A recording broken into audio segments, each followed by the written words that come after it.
안녕하십니까, 정재현입니다. 지난주 금요일이죠. 뉴욕 증시는 혼조세로 좀 마무리가 됐습니다.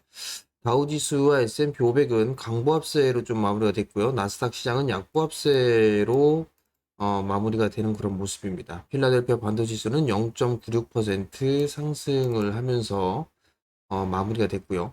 한국 야간 선물 시장은 0.13% 하락 마무리가 됐습니다. 그렇기 때문에 한국 시장도 조금 약세 출발을 하지 않을까 이렇게 좀 보여집니다. 일단 미국 증시 같은 경우는 차익 매물이 좀 출회가 됐어요. 차익 매물이 좀 출회가 된 그런 상황들이고 기술주들이 좀 약한 그런 모습들을 좀 보였습니다. 시총 상위 종목군들이 대체적으로 약한 그런 모습들을 좀 보였었는데 뭐 옵션 만기일에 대한 영향도 있는 그런 상황들이지만 나스닥에 있어서 특별 리밸런싱에 대한 얘기가 좀 있었죠. 리밸런싱에 대한 부분들이 있고, 이게 24일 기준으로 진행을 한다라는 부분들이 이미 얘기가 좀 나와 있었죠. 골드만삭스 같은 경우는 일단 비율 조정 부분들에 있어서 엔비디아하고 마이크로소프트가 비중이 가장 크게 하향 조정 좀 될 수 있다. 뭐 이렇게 좀 예상을 하고 있는 그런 사항들입니다.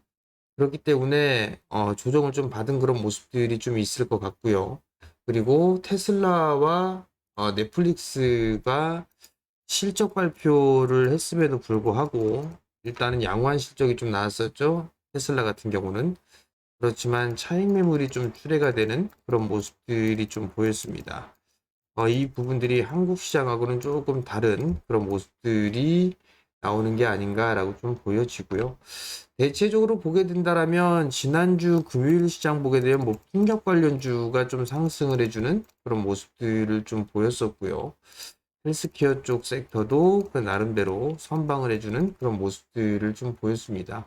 결국 이러한 흐름들이 한국 시장에서도 좀 영향을 미치지 않을까 그렇게 좀 보여지는 그런 상황들입니다. 최근 들어서 기술주들의 상승이 좀 제법 나왔었어요. 시총 상위 종목군들, 미국 기업의 시총 상위 종목군들의 실적을 보게 되면 이제 애플 같은 경우도 21선에 대한 지지를 좀 체크를 해봐야 되지 않을까라고 좀 보여지는데 지금 21선에 대한 지지는 계속적으로 좀 나와주고 있는 그런 상황들이죠. 그렇기 때문에 21선이 깨지는 그런 모습들이 좀 나오게 된다라면 경계를 좀 해야 되지 않을까라고 좀 보여지고요. 그 자리대가 190달러를 좀 보면 좋지 않을까 싶어요. 애플 같은 경우는. 마이크로소프트 같은 경우도 21선에 대한 지지를 좀 받고 있는 그런 모습들이죠. 아마존닷컴 같은 경우는 일단 21선을 하회했어요. 점차적으로 이 상승 강도가 좀 약해진다라고 좀 봐야 될 것 같고, 엔비디아도 이제 여기에서 쌍봉의 이중 고점을 좀 만든 그런 상황들이죠. 이중 고점을 만든 그런 모습들이기 때문에 21선을 좀 깨는 그런 모습들이 좀 나오게 된다라면 요 자리대까지도 밀릴 수 있다. 요 자리대까지죠. 400불 언저리 때까지는 조정을 좀 받을 수 있다는 걸 좀 생각을 해봐야 될 것 같고요. 테슬라 같은 경우는 21선을 좀 깨는 그런 모습들이 좀 나왔습니다. 단기적으로 좀 차익 매물이 출회되는 그런 모습들이 좀 나왔는데 여기에서는 이제 어느 정도 하방 경직을 좀 보이지 않을까? 뭐 그렇게 좀 보고 있는 그런 상황입니다만 전저점 자리대까지는 좀 열어놓고 봐야 되지 않을까? 이 부분들이 아무래도 어, 특별 비중에 대한 부분들이 아닌가 이렇게 좀 보여집니다. 특별 비중을 좀 줄일 수 있다라는 그런 우려감들 때문에 리밸런싱 때문에 주가는 좀 밀린 부분들이 아닌가. 그러면 리밸런싱 이후에 반등이 어떻게 나오는지를 좀 체크를 해봐야 되지 않을까라고 좀 보여집니다. 한국 시장도 영향을 좀 받는 그런 모습들이 좀 나올 것 같아요. 나오겠지만 어찌됐든 FOMC에 대한 눈치 보기, 이 이후에 시장의 흐름들이 좀 달라지지 않을까라고 좀 보여지거든요. 사실 지수에 대한 부분들은 크게 의미가 없는 그런 사항들이죠. 소수의 종목 몇몇 개의 종목군들이 지수를 끌어올리는 그런 모습들을 좀 보였어요. 그런 모습들을 좀 보였는데 이 부분들에 있어서는 체크를 해봐야 될 부분들이 반도체 같은 경우는 엔비디아의 영향이었죠. 엔비디아의 영향으로 인공지능에 대한 얘기들이 나오면서 한국 시장의 반도체 쪽의 종목군들이 급등을 했어요. HBM 쪽의 수혜주 뭐 이런 얘기들이 좀 나왔었고 EUV 쪽에도 상승을 해주는 그런 모습들이 나왔는데 엔비디아가 최근 들어서 약한 그런 모습들을 좀 보였기 때문에 이번 주가 좀 제일 중요하지 않을까 이렇게 좀 보여지고요. 2차 전지 같은 경우도 마찬가지죠. 2차 전지 같은 경우는 실적에 대한 성장에 대한 부분들이 있는 상황이지만 쇼스키즈, 공매도에 대한 부분들 그런 모습들이 좀 나오면서 상승을 해주는 그런 모습들을 좀 보였었고요. 특히나 에코프로 같은 경우는 8월 리밸런싱에 대한 부분들로 인해서 기대감을 좀 갖고 있는 그런 사항들입니다. 다만 이제 좀 과하게 올라오지 않았나 이런 판단이 좀 들기 때문에 보유자의 영역으로 좀 볼 수가 있을 것 같고요. 신규 매수는 좀 조정을 기다릴 필요성이 있지 않나 이렇게 좀 보여집니다. 결국 FOMC 눈치 보기가 좀 진행이 되면서 종목별로의 흐름들이 나올 수 있다라고 좀 보여지는데요. 우선적으로 FOMC 쪽을 좀 보게 된다라면 이번 달에는 뭐 거의 금리 인상 확률이 거의 뭐 100%예요. 99.8%의 확률로 0.25%를 인상할 것이다라고 좀 보여지고요. 다만 이제 9월 달 FOMC 보게 되면 동결이 앞서고 있는 그런 사항들이고 11월 달 같은 경우 좀 보게 되면 동결이 좀 더 많지만 다음에는 좀 더 한 차례 더 금리를 인상할 확률이 높다. 이렇게 좀 보고 있는 그런 사항들이에요.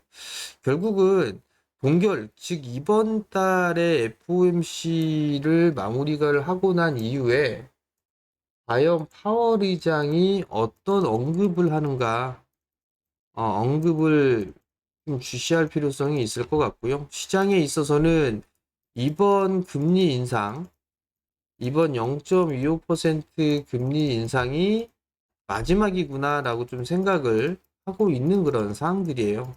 그렇기 때문에 파월의 발언, 언급을 어떤 식으로 하는지가 시장에서는 중요한 키포인트가 좀 되지 않을까 이렇게 좀 보여집니다. 그렇기 때문에 FOMC 눈치 보기는 이번 주까지는 좀 더 지속될 가능성이 좀 있는 그런 사항들이기 때문에 실적주라든가 혹은 종목장으로 계속적으로 좀 진행될 가능성이 좀 높아 보인다라고 좀 생각을 하고 있습니다. 그렇기 때문에 급할 필요성은 없을 것 같아요. 급할 필요성은 없을 것 같고, 일단 조정을 받는다라면 뭐 매수 포인트를 좀 잡아보는 것도 나쁘진 않다. 이렇게 좀 말씀을 드려보도록 하겠습니다.